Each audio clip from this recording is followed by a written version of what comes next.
My name is Luke Kim. I am a freshman and I'm in ensemble theater. The La Cañada theater program really stands out rather than other theater programs because the theater staff is just so amazing. They really make the students really enjoy what they're doing. My name is Ahan Kadam. I'm a freshman and I'm in the ensemble theater program. Just the whole atmosphere and vibe, it's very energetic and fun.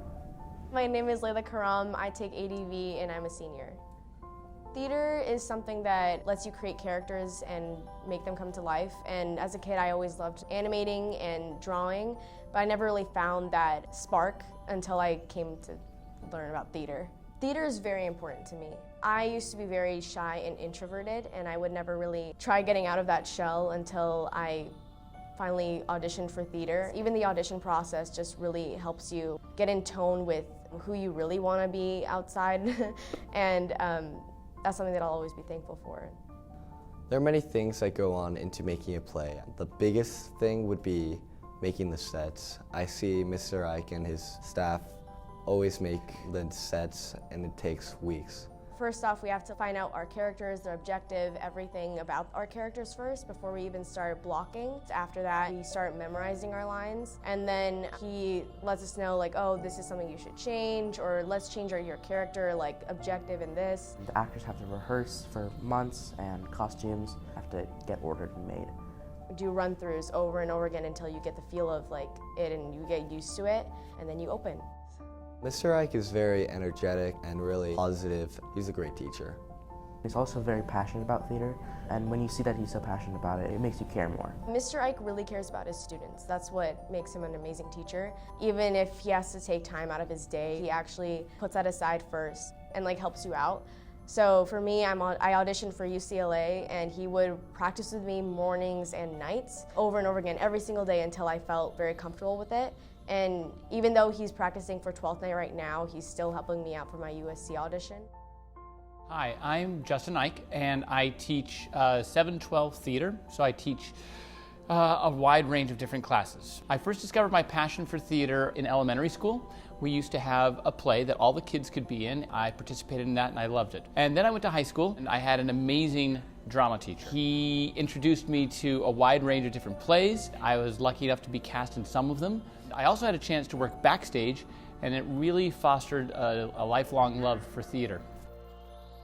If you look at human beings, we are at our most creative and are most willing to engage our imaginations when we're young. The older that you get, for whatever reason, people feel as though they are less and less creative, and they feel like they are less and less imaginative. There's a really great observation made by Sir Ken Robinson, who noticed that if you ask a 5-year-old whether or not they feel like they're creative, almost all 5-year-olds universally will say, yeah, I'm creative, I'm so creative.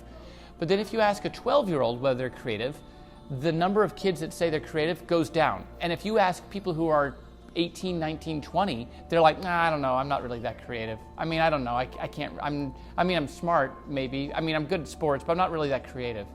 And the only difference is that they went through school. I realize that there is a lot of value that can be found in inspiring young kids to use their imagination and creativity. And so to have an opportunity to participate in high school theater really appealed to me. Instead of having all of the different levels of theater just do improv games and scene study, the upper division classes, specifically repertory theater, company theater, and advanced theater, they do real shows. It adds a level of authenticity and honesty to what the kids are doing in class. It'd be like if you were in a physics class and you're only doing physics problems the entire time. There's no real world application.